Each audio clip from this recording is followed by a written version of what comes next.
On-the-job training is essential because it bridges the gap between theory and practice. It lets workers learn real skills using actual tools in a live work setting. This hands-on approach builds fast competence, boosts confidence, and reduces costly mistakes. On-the-job training, or OJT, is intended to prepare employees to perform their job assignments through training in the physical work environment. On-the-job training is defined as a systematic method of providing training in the work environment and ensuring that the required job-related knowledge and skills are possessed by employees. On-the-job training is a proven method for teaching mental or physical skills that require the learner to practice for mastery. This method is based on the generally accepted principle that students learn best by doing. A person learns to ride a bike by riding, to drive by driving, to swim by swimming, etc. Skills requiring the use of tools, machines, and equipment are suited for this instructional method. Equally well suited are skills that require mathematical computations and those that are a combination of mental know-how and physical dexterity, such as taking measurements, calibrating equipment, or operating alarm systems. On-the-job training is usually considered for new hire training, but an on-the-job training program can fulfill a far greater role within an organization's training program. The limitations are really dependent on the organization's imagination. On-the-job training can be done as part of initial training. This training is for new hires who may or may not have any of the required knowledge, skills, and abilities to complete the job tasks. The initial on-the-job training can either be a standalone or work in conjunction with a classroom or computer-based training program. The complexity depends on the difficulty of the job tasks. Refresher training. This training is for existing employees. It will be used to improve their knowledge, skills, and abilities to improve their overall effectiveness. And remedial or corrective training. This level of training will be used to improve substandard employees' performance. It is usually the result of poor performance, near-miss accidents, or to correct any other identified issue. Organizations can implement on-the-job training in a number of ways. Some companies use a structured approach, while others use an unstructured method or a combination of the two. In some cases, on-the-job training may be the only training system used, while others incorporate a blended learning style for new hires. Here are some key aspects for implementation methods of on-the-job training. A structured on-the-job training program has a succinct plan for how an employee progresses through various training phases. This plan often includes a checklist of training subjects, details about who will instruct each subject, and a list of specified training goals. Some on-the-job training programs also include a designated training supervisor or a contracted training service. It is important that the employee signs for all of their received training. Unstructured on-the-job training typically involves shadowing an experienced employee on the job for days or weeks. The employee in the training phase may observe a single employee or a number of different co-workers in order to learn the skills they need for the job. A third approach is blended learning, which combines structured and unstructured approaches. For example, a new employee might spend part of their training period shadowing and getting hands-on experience in the workplace. They might spend the other part of their training period going over written materials, watching training videos, attending an industry training event, or participating in classroom instruction or online courses. The primary on-the-job training instructional method is demonstration performance. Someone demonstrates how to do something and then the learner attempts to replicate it. Repetition is used to increase proficiency level until the student can perform it without guidance or direction. The demonstration performance method can be broken down into 4 steps: tell, show, do, and assess. The instructor tells the trainee how to perform the job or task. It describes the core purpose and steps required for safe and effective performance. The amount of detail depends on the complexity of the task. Then the trainer shows the learners how to perform the task. This should be slow and methodical, pointing out specific aspects that necessitate emphasis, especially those related to safety. For more complex tasks, this may be done multiple times or broken down into subtasks. Next, the employee is given an opportunity to practice under the trainer's supervision. The amount of practice is task and employee dependent. It may be accomplished performing the entire task, or it may be broken down into steps to allow for skills development. And finally, once the employee has demonstrated an acceptable level of proficiency during practice runs, then they will be formally assessed on their performance against the predetermined criteria for success. A best practice for the assessment is to not have the person who completed the instruction complete the assessment. It increases the integrity and objectivity of the performance evaluation. For the learning to be successful, the trainer must be aware and sensitive to those things that can make the learning process pleasant and, therefore, productive. Adults learn differently and have different perceptions regarding learning.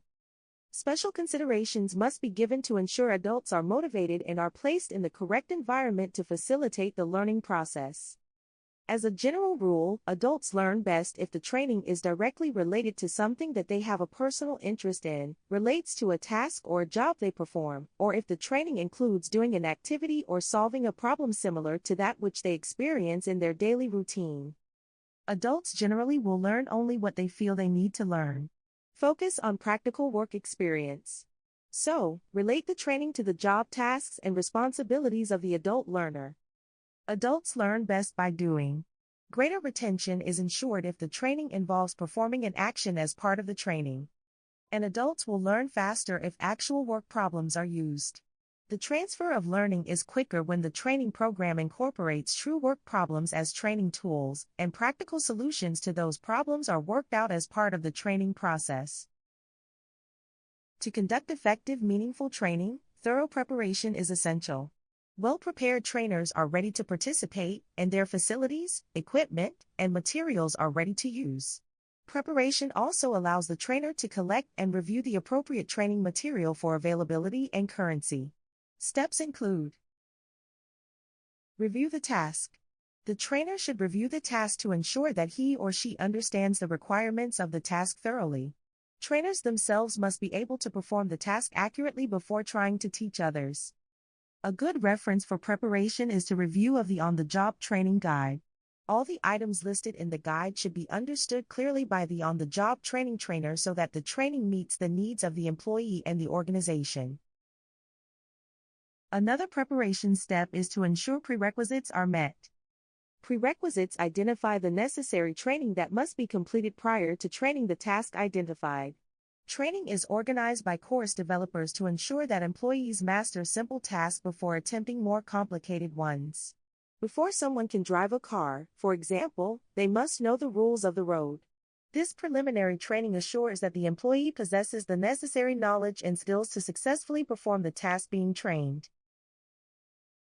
The third preparation consideration is to prepare the training resources. Careful planning will ensure that tools, equipment, facilities, and materials are available and operational prior to training. The resource specifications should be identified in the on-the-job training guide. The training location may need to be prepared prior to training. Consider the following items. The last preparation step is to practice. Trainers may find it helpful to practice completing or demonstrating tasks to ensure proper presentation. An instructor's credibility as a trainer is on the line, so it is important to ensure that they know how to efficiently perform a task by the book. Nothing will ruin credibility faster than stumbling through a task that the instructor is supposed to be the expert in. Now let's discuss the steps for effectively performing the training session. When conducting on-the-job training, the trainer should briefly introduce themselves, especially if they do not know the employee. The trainer will provide an introduction to the training and establish the ground rules for how the training session will be conducted and what the learner will be required to do. The trainer should explain the task and tell the employee what he or she is expected to learn. If there is a performance or assessment test at the end of the process, then it should be identified up front. The critical steps should be identified and differentiated from the non-critical steps. A critical step is one that must be accomplished within prescribed perimeters or the task will not be completed successfully.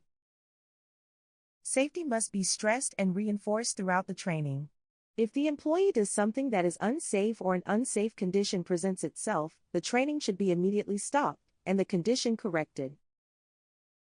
The trainer should introduce the student to the steps or processes by doing the task. The trainer demonstrates the task exactly the way the learner will be expected to perform it. He or she may demonstrate whole tasks or take it step by step. While demonstrating the task, the trainer should ask questions of the employee to ensure they understand the elements. The demonstration can be repeated until the employee has a clear picture of the action and they understand how to perform it. The employee will then practice performing the task under the supervision of the trainer. As he or she performs each step of the task, the trainer watches for errors or improper procedures and makes corrections as required. The instructor must not allow deviations from the approved methods or procedures during training because those variations will widen when they perform the task after the training or while not being supervised. Failure to uphold a standard in training will create a new accepted standard in the workplace. A positive reinforcement of the learning process is very important during this phase. It is essential for an adult learner to do the activity to best learn it. And to make sure the adult learner does it correctly, all critiques and comments regarding performance should be positive and motivating. Negative criticism, belittling, or degrading comments will disrupt the learning process. The employee should be allowed to practice the activity a sufficient number of times to gain confidence and competence. Practice reinforces the learning, develops muscle memory, and is a vital component of on-the-job training. The trainer must be patient with the employee and allow them to master the activity at his or her own pace. At the conclusion of training, the instructor should summarize what was done. The summary consists of a review of the instructional objectives and the task steps. The trainer should make positive comments and praise what the employee did well. This should be done even during review of an area in which the student had difficulty. However, it is equally important to discuss the areas in which the employee had difficulty, because suggesting ways to correct specific difficulties is also important feedback. Do not ignore the employee's challenges, because if you do, they will also. The summary should also provide additional motivation for the employee. Reinforce how this training will help him or her perform on the job and discuss how it relates to previous and future training. The more positive the training event is, the more receptive the employee will be to training in the future. After training, several actions should occur. The employee must be formally evaluated, the training must be documented, and the training itself should be assessed. To ensure achievement of the learning objectives and the ability of the employee to perform the task properly, the employee's knowledge and/or skills must be evaluated.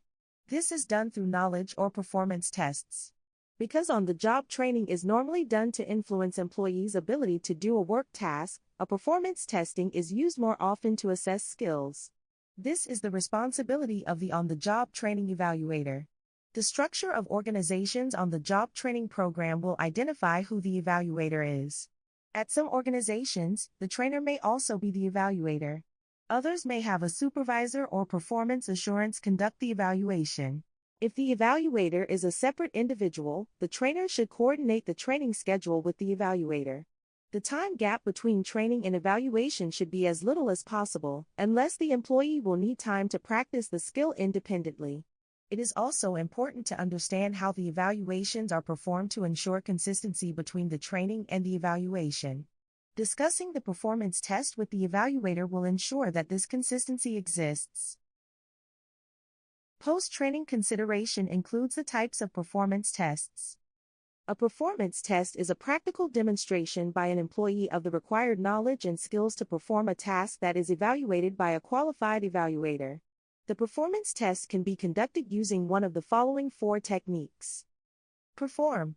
Using the applicable procedures and observing all administrative requirements, the student conducts the specified activity. Simulate. Using applicable procedures and describing all applicable safety and administrative requirements, the student walks through the specified activity and simulates all the actual steps an employee would perform. Observe. The student watches the specified activity and discusses with the evaluator the activity as it is being performed. And discuss. The student describes to the evaluator the specified activity, demonstrating knowledge with diagrams or referencing proper resource manuals or documents, and describing the performance steps to follow. Ideally, the performance techniques should be used so the student performs the task. However, due to safety and operational concerns, some tasks cannot be performed during training and one of the other techniques. The required performance standard for each of these options must be clearly stated and understood prior to the employee being tested. The way the task is tested should also be the way the task is trained. The final action of the on-the-job training trainer is to document the training. Documentation provides the historical date and results of the on-the-job training process. A thorough documentation process will provide the organization with the records needed to verify completed training activities. In short, if training is not documented, it never happened, especially from an auditor's perspective. Each organization uses a different process to document its training activity. The training may be documented by use of computerized learning management systems or paper records, or both. And lastly, it is advisable to have the employee sign the training documentation. The last post-training consideration is to obtain feedback. In addition to the instructor's evaluation of the training, the employee should also be given an opportunity to provide feedback about the training experience. A student's feedback can be crucial to ensuring that future training opportunities are effective and improved when needed. This phase puts a nice bow on the training event. Feedback questions related to the following areas can be beneficial. Pace of the training. Were the materials presented too slow or too fast? Training environment. Were there circumstances that distracted from the training? Training style. Could the material have been presented differently and been more effective? Training safety. Was the training done with a focus on the safety of all participants? Areas to improve. Are there any things you would change that would improve the training? Quite often it is said by supervisors and managers that I am not a trainer. But if you are a leader in any capacity, either directly or implied, you are a trainer. A leader is required to evaluate performance and make corrections when insufficient performance levels are identified. The on-the-job training trainer should possess several qualities to portray the proper organizational image and to ensure a positive and successful training experience for the learner. The qualities that can make an on-the-job training trainer successful are: passion for producing learning. Enthusiasm is having a real enjoyment in what you do. This will be obvious through the interest shown in the learning process and how well it is related to the students. Displaying eagerness and interest in the student's development will make learning easier and more enjoyable to learn. However, be careful of enthusiasm just for the sake of putting on a show. Subject matter expertise. All instructors must have a command of the subject matter. In order to be able to transmit knowledge or skills, the trainer must know what they are teaching. This requires a level of skill and knowledge that meets or exceeds the standard set for the performance on the job. This is acquired through performance of the job, reading reference materials pertaining to the job, and practicing the skills necessary to develop the coordination and ability needed to successfully perform the job functions. The student should be able to look to the trainer as the expert. Strong communication skills. Communication skills are often referred to as interpersonal or people skills. An instructor's success is largely rooted in their ability to get ideas across to others and to understand what others are responding with. The words chosen, the sequence they are put in, and the emphasis with which they are presented has a lot to do with how effective the training will be. Positive attitude. Attitude is a reflection of the way the trainer feels about him or herself, the job, and the world. A good, positive attitude reflects the philosophy and goals of the organization. Displaying such an attitude will have a positive effect on the students, enhance their performance, give them a desire to learn, and assist in their own development of a positive attitude. Self-motivated. Self-motivators are those who provide their own incentive for much of what they do.